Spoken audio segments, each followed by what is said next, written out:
هو عالم الغيب والشهادة هو الرحمن الرحيم আল্লাহ বলেন হু আল্লাহ, তিনি হলেন আল্লাহ। আল্লাযী লা ইলাহা ইল্লাহু, তিনি ছাড়া কোনো ইলাহ নাই। আছে নাকি? বারোয়াখালীবাসী আওয়াজ করে বলেন তো দেখি, আমাদের ইলাহ কয়জন? আরো জোরে বলেন। একজন হইলে ভালো না বেশি হইলে ভালো? ওয়া ইলাহুকুম ইলাহু ওয়াহিদুন লা ইলাহা ইল্লা হুয়ার রহমানুর রহিম। আল্লাহ বলেন তোমাদের ইলাহ হলো একজন, তিনি ছাড়া কোনো ইলাহ নেই, তিনি দয়াময়, তিনি মেহেরবান। ইলাহ যদি একজন না হয়ে দুইজন হতো, ঝামেলা আছে না নাই? লাউ কানা ফীহিমা আলিহাতুন ইল্লাল্লাহু লাফাসাদাতা, আকাশ এবং জমিনের মধ্যে ইলাহ একজন না হয়ে যদি মাত্র দুইজন হতো, আকাশ জমিন ভেঙে খান খান হয়ে যেত। ঠিক কিনা বলেন? দুইজন ইলাহ হইলে খান খান হয়ে যেত। আমাদের রব একজন হইলে ভালো না বেশি হইলে ভালো? কথা বুঝতেছেন? আরে একজনের তো মন জোগায় চলতে পারি না, ঠিক কিনা?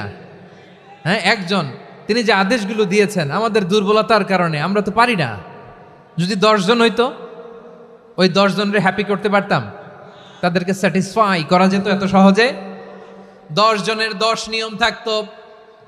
একজন বলতো আমার সেজদা দিবি সকালে, আরেকজন বলবে আমার জন্য নামাজ পড়বি 3 বার, আরেকজন বলবে আমার জন্য যাকাত দিবি এতবার, আরেকজন বলতো আমার জন্য কুরবানি দিবা এতবার। তাহলে আমাদের জন্য কঠিন হয়ে যেত, ঠিক কিনা? যদি ইলা একজন না হয়ে একাধিক হতো, একজন বলতো না আমি মহাবিশ্ব এভাবে চালাবো, আরেকজন বলতো না আমার মন চায় এভাবে, আমি এভাবে চালাবো, একজন বলতো সূর্য আমি পূর্ব দিকে উঠাবো, আরেকজন বলতো না আমি দক্ষিণ দিকে উঠাবো, আরেকজন বলবে না আমি উত্তর দিকে উঠাবো। এরকম আছে না নাই? ঝামেলা লেগে যেত। এজন্য বেশি রব হইলে আমাদের জন্য ঝামেলা, খোদা বেশি হইলে আমাদের লস। একজন হওয়াতে আমরা বেঁচে গেছি।